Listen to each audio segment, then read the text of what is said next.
Bonjour, bonsoir. Donc, pour ce nouveau tuto et classe de NS4, étude du magnétisme, spécialement les aimants, module 1. Qu'est-ce que le magnétisme? Le magnétisme est une branche de la physique qui étudie les propriétés des aimants et des phénomènes qui en résultent. Donc, dans l'étude de magnétisme, on voit étude des aimants. Normalement, qu'appelle-t-on aimant? Donc, on appelle aimant toute substance capable d'attirer le fer. Non seulement le fer, le nickel, le cobalt et le chrome.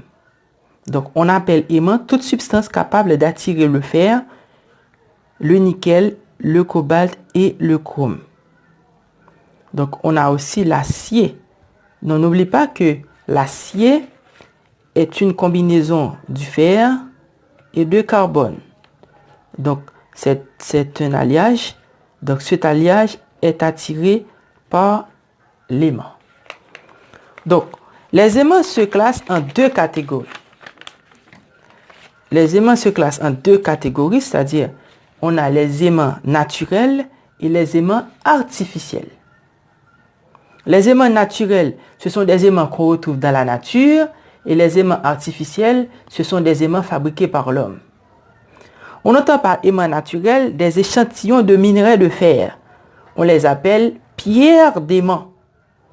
Donc, ce sont des minerais de fer qui ont la propriété d'attirer la limaille de fer. Donc maintenant, on désigne ces aimants naturels sous le nom de magnétite. Magnétite, c'est le nom de l'aimant naturel. On l'appelle aussi oxyde de fer. Oxyde de fer, ou encore oxyde de magnétite. Donc, deux formules chimiques Fe3O4. Il ne faut pas confondre le magnétite Fe3O4 avec l'oxyde ferreux qui est FeO et l'oxyde ferrique F2O3. Donc, il faut se souvenir que l'oxyde de fer, le magnétite, qui est l'aimant naturel, est de formule Fe3O4. On l'appelle aussi oxyde magnétique de fer. Qu'en a-t-il maintenant des aimants artificiels? Les aimants artificiels, ce sont des aimants fabriqués par l'homme. Donc, ce sont des aimants fabriqués à partir du courant électrique. Par exemple, moteur, générateur, haut-parleur, etc. On les retrouve sous différentes formes, comme indiqué dans les différentes figures dans certains livres. On a les barreaux aimantés, les aiguilles aimantées et les aimants en fer à cheval. Donc, pour le barreau aimanté, vous voyez bien dans cet exemple, ici nous avons un barreau aimanté. Nous avons une aiguille aimantée. Nous avons des aimants en forme tubulaire, en forme de barreau, en forme des aimants en fer à cheval et des aimants en forme de losange, des aimants en forme de disque, etc. N'oublie pas qu'un aimant artificiel possède deux régions polaires. Ces deux régions polaires, on les appelle pôles. Donc, les pôles des aimants ont des actions réciproques, c'est-à-dire, si on met de la limaille de fer en présence de l'aimant, donc les pôles des aimants vont attirer les limailles de fer. Car on dit qu'on appelle pôle d'un aimant la région où s'attache la limaille de fer. Voilà bien. Donc on appelle pôle d'un aimant la région où s'attache la limaille de fer. On appelle pôle d'un aimant la région où s'attache la limaille de fer. Vous voyez bien, quand la limaille s'attache ici, donc c'est le pôle de l'aimant, quel que soit l'aimant, soit un barreau aimanté, en fer à cheval, aiguille aimantée. Donc vous voyez bien, la limaille s'attache dans les pôles. Donc un aimant naturel comporte souvent 3 ou 4 régions polaires. Par exemple, le magnétite comporte 3 ou 4 régions polaires. Donc, la région de l'aimant où ne s'attache pas la limaille de fer, on l'appelle région neutre. La région neutre d'un aimant est celle qui n'attire pas la limaille de fer. Vous voyez bien, donc dans un élément ici, nous avons deux pôles, le pôle nord et le pôle sud. Dans les pôles nord et sud, nous avons de la limaille de fer qui s'attache et la région au milieu est la région neutre de les pôles nord et sud d'un aimant. Il y a donc dans un aimant deux pôles différents. Pour les distinguer, on appelle pôle nord l'extrémité qui se dirige vers le nord. On l'appelle aussi nord géographique. Et l'autre extrémité est le pôle sud. Par convention, on affecte un signe à chacun des pôles d'un aimant. Le pôle nord est doté du signe plus et le pôle sud du signe moins. Donc, dans les aimants, il y a interaction entre les pôles. Quand on met un aimant en présence d'un autre aimant, donc si les deux pôles ont le même nom ou bien sont de même nature, eh bien, il y a une force de répulsion donc, qui s'exerce entre les aimants. Donc, c'est ce qu'on dit, deux pôles de même nom se repoussent par une force F qu'on appelle force de répulsion. Donc, c'est la force F1 exercée par l'aimant Sn. Et maintenant, si on a l'autre aimant qui est N'S', donc l'aimant N'S' donc, va exercer une force égale et opposée à la force F1 qu'on appelle F2. Donc, ces deux aimants sont séparés par une distance D. Donc, maintenant, on a une force de répulsion parce que les deux aimants sont de même, les pôles ont le même nom ou bien sont de même nature. Maintenant, si les pôles sont de signe contraire, c'est-à-dire nous avons un aimant et on a ici le pôle nord, il y a une distance qui sépare cet aimant à un autre aimant qui est pôle sud. Ici, vous voyez bien, il y a le pôle sud et le pôle nord sont en contact, sont en présence et séparés par une distance D. Maintenant, il va y avoir une force attractive qui va s'exercer de l'élément S'N' vers l'élément Ns. Donc, on appelle cette force F1. Et ici, cette force, la force F2. Les deux forces ici sont égales. Mais ce sont deux forces attractives. On a deux forces attractives quand on a deux pôles de nom différents en présence. On a une force répulsive quand on a deux pôles de même nom en présence. Donc maintenant, de quoi est constitué un aimant? Si on a un aimant en entier, donc si on prend l'exemple d'un aimant, on l'appelle expérience de l'aimant brisé. Si nous prenons une aiguille aimantée Sn, si nous la brisons en deux, nous obtenons deux nouveaux aimants. Et si on brise ces deux nouveaux aimants en deux, nous obtenons quatre nouveaux aimants. Donc, en imaginant qu'il est possible de poursuivre indéfiniment la coupure de l'aiguille, donc, ou encore le barreau aimanté, à la limite, nous arriverons à la molécule qui est elle-même un aimant minuscule avec ses pôles nord et sud.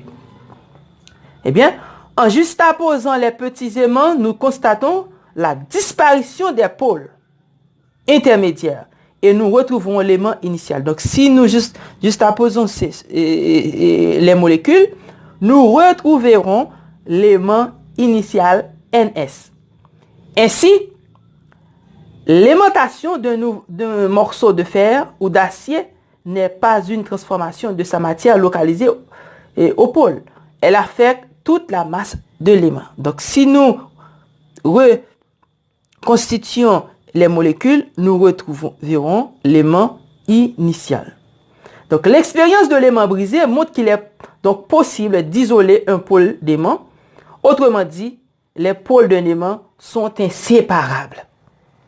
Maintenant, il faut voir que si nous avons un aimant brisé, nous pouvons encore la reconstituer. Masse magnétique d'un aimant. Neutre d'un aimant est celle qui n'attire pas la limaille de fer. Donc, c'est la région au milieu. Donc, vous voyez bien, il n'y a pas de limaille de fer qui s'attache à ce milieu. Donc, on l'appelle région neutre. Et les pôles ont des limailles de fer, donc au pôle sud et au pôle nord. Magnétique d'un aimant. On admet que chaque pôle d'un aimant, soit le pôle nord ou le pôle sud, possède une masse magnétique. Et l'expérience faite avec une balance montre que les deux pôles d'un aimant ont toujours des masses magnétiques égales et opposées. Donc, regardez bien, nous avons au pôle nord une masse magnétique M et au sud une masse magnétique M'. La masse magnétique au pôle nord est notée plus M et la masse magnétique au pôle sud est notée moins M. Mais il faut savoir que la masse magnétique et les deux masses magnétiques au pôle nord et au pôle sud sont égales. C'est-à-dire M est égal à M'. Donc on met la masse magnétique et moins M au pôle sud, c'est pour désigner la masse qui est au pôle sud. Et la masse magnétique plus M au pôle nord pour désigner la masse magnétique qui est au pôle nord. Mais les deux masses sont égales. Donc, par convention, le pôle nord, comme on a dit, a une masse plus M et le pôle sud a une masse moins M. Expérience de Coulomb. Suspendons un aimant Sn sous le plateau de gauche d'une balance de l'autre côté. Approchons un autre aimant N', S', identique au précédent, de façon que les pôles N et N' se trouvent sur la même verticale. Pour une distance D de ces pôles, la force répulsive rompt l'équilibre de la balance. Pour le rétablir, il faut placer des masses marquées de poids P dans le plateau de gauche. Ces poids P représentent la force répulsive qui s'exerce entre les deux pôles N et N' des deux aimants. Donc, qu'est-ce qu'on a? Le poids P est égal à la force F des deux aimants. Le poids P est de formule poids égale à masse multiplié par l'accélération de la pesanteur, et la force répulsive des deux aimants, c'est la force magnétique M qui est égale à 10 puissance moins 7, la masse des deux aimants M', sur la distance D ici au carré. Donc, la force répulsive F est égale à 10 puissance moins 7 par le produit des masses M qui se trouve au pôle nord de l'élément NS à multiplier par la masse M' qui se trouve au pôle nord de l'élément N'S' par divisé par la distance qui sépare les deux aimants au carré. Comme on a mis des masses marquées dans le plateau pour établir l'équilibre, les masses marquées a pour poids P qui est égal à masse multipliée par l'intensité de la pesanteur. Donc la force répulsive qui est la force magnétique est égale au poids des charges ou encore au poids des masses marquées. Donc ça, c'est l'expérience de Coulomb dans le cas où l'on a deux aimants dont les pôles sont de même nom en présence, donc qui donne une force répulsive, et qu'on veut rétablir l'équilibre de la balance, on met des masses marquées sur l'une des plateaux. La loi de Coulomb est capitale et constitue le principe fondamental du magnétisme. On nomme la loi de Coulomb en l'honneur de Charles-Augustin Coulomb. Nous venons de voir que la force magnétique est égale au produit des masses magnétiques à multiplier par 10 puissance moins 7 par la distance d au carré. Donc ça c'est la loi de Coulomb. La loi de Coulomb stipule quand on a deux pôles d'un aimant ou bien de deux aimants, soit de même nom ou bien deux noms différents en présence, il exerce soit une force attractive ou une force répulsive, suivant les pôles en présence.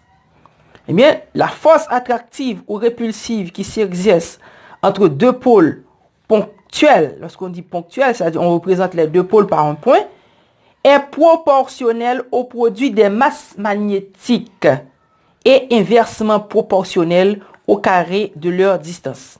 D'où la relation, la force répulsive ou attractive est proportionnelle au produit des masses magnétiques. Les masses magnétiques qu'on trouve au pôle des deux aimants, M plus M parce qu'on a ici deux pôles de même nom en présence, donc il y a de forces répulsives. Donc, et ces forces sont inversement proportionnelles au carré de leur distance, parce que les deux aimants ont une distance qui les sépare. Donc, remarque, si nous avons, et si on travaille dans le système international, c'est-à-dire le système SI, et que le milieu interposé soit le vide ou l'air, eh bien, on prend la constante K est égale à 10 puissance moins 7. K est égal à 10 puissance moins 7. D'où la relation force égale à K multiplié par M, M', la masse, les deux masses, au produit des deux masses, qui est inversement proportionnel au carré de leur distance. On représente K par sa valeur parce qu'on travaille soit dans l'air ou dans le vide. Et la force devient F égale à 10 puissance moins 7 au produit des deux masses magnétiques qui est inversement proportionnel au carré de leur distance. Donc, force égale à 10 puissance moins 7, M, M' sur D carré. Deux aimants, Sn et S'N', séparés par une distance D. On a l'aimant Sn, l'aimant N'S', séparés par une distance D. Puisque on a les pôles sont de même nom, puisque les pôles sont de même nom, donc encore les pôles sont de même nature, donc on a une force répulsive. Donc la force est répulsive, c'est-à-dire la force F1 ici, c'est la force exercée par l'aimant Sn sur l'aimant S'N'. On l'appelle force F1. Nous avons l'aimant et S'N' exerce une autre force qu'on appelle force F2 qui est égale et opposée à la force F1 qui est aussi une force répulsive qu'on appelle force F2. N'oublie pas, suivant la formule de Coulomb, nous avons, puisque les deux forces sont égales et opposées, on peut écrire F1 égale à la force F2 et égale à la force F. Eh bien, nous pouvons écrire force F, la force magnétique F, est de formule 10 puissance moins 7 au produit des masses magnétiques, puisqu'on a ici M, et ici on a aussi M', donc nous avons M multiplié par M' sur la distance qui les sépare au carré. Donc ça c'est la première relation. Maintenant, nous supposons que on recule les deux aimants, c'est-à-dire d'une distance D'. Et D' est égal au double de D. D' égale à 2 fois D. Donc, c'est-à-dire que l'aimant Sn et l'aimant Sn' a une distance de 2 fois D. On a D ici, et encore ici, on a D. Donc, maintenant, la nouvelle force, et puisque les deux pôles ont le même nom, donc nous avons la force qui va être encore répulsive. Maintenant, puisque les aimants reculent, la force va être plus petite que la force F1 et F2 que nous avons là. Donc, la force est plus petite. Nous supposons que la force est de cette grandeur. Nous avons F1' et nous avons F2'. Donc, la force magnétique exercée par les aimants entre eux est plus petite dans ce cas. Maintenant, nous pouvons écrire la force F1' est égale à la force F2 est égale à la force F'. Ce qui veut dire que la nouvelle force F' est de valeur 10 puissance moins 7 au produit des masses magnétiques M et M' sur la distance ou encore inversement proportionnelle au carré de la nouvelle distance qui est D', ok, au carré. D' au carré. Maintenant, ça c'est l'équation 2. Nous avons l'équation 1 et l'équation 2. Maintenant, qu'est-ce que nous pouvons faire? Nous allons comparer les deux équations. Comparons les deux équations. Comparons l'équation 1 et l'équation 2. En comparant l'équation 1 et l'équation 2, on va écrire. Nous allons écrire force F, qui est la force magnétique, à diviser par la force F', est égale. La force F est de valeur 10 puissance moins 7, M' sur la distance D au carré, à diviser par la force F' qui est aussi 10 puissance moins 7, M' sur D' au carré. Qu'est-ce qu'on va avoir? Donc, puisque nous avons les deux forces ici, nous allons simplifier par les termes communs. Donc, nous allons avoir, ce qui veut dire que nous allons avoir F' égale à, on a une fraction à diviser par une autre fraction, on multiplie la première fraction par la seconde fraction renversée.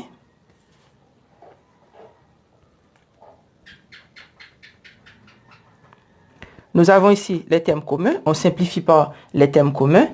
Et il nous reste force F sur F' qui est égale à D' au carré sur D. Voilà la relation.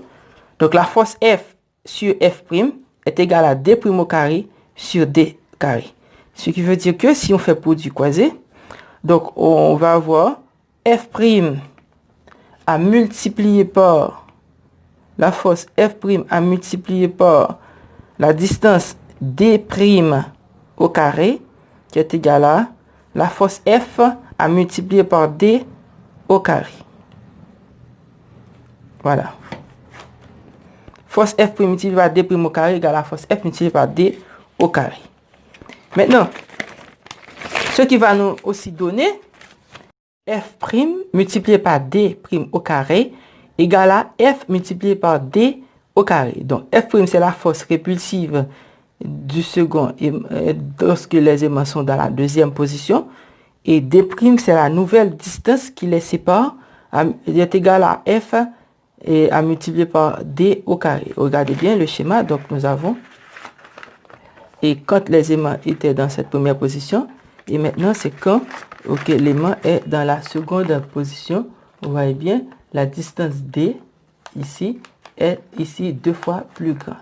Donc, puisque nous avons ce résultat, nous pouvons aussi écrire, puisqu'on a F' multiplié par D' au carré qui est égal à F multiplié par D au carré. On sait que on avait D' égale à 2 fois D. C'est-à-dire la distance D' est le double de la distance D.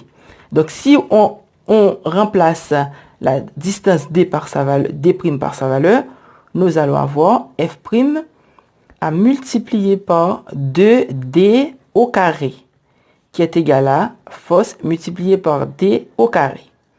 Ce qui va nous donner F' multiplié par D au carré. 2 au carré, ça nous donne 4. Et D au carré nous donne D carré, qui est égal à F par D au carré. Nous avons D carré au premier membre et D carré au second membre. On peut les simplifier et il nous reste et F' à multiplier par 4, qui est égal à F. Donc, ce qui nous fait 4 fois F' égale à F. Autrement dit, la force F est égale à 4 fois la force F'. Autrement dit, F'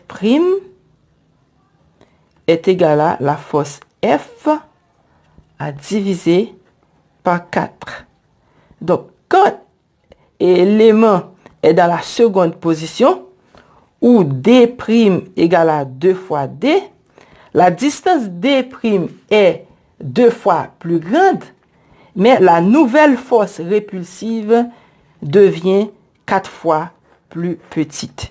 Cela veut dire que si la force F est égale à 20 newtons, maintenant, avec la distance D' qui est égale à 2 fois D, la force F' devient 20 divisé par 4.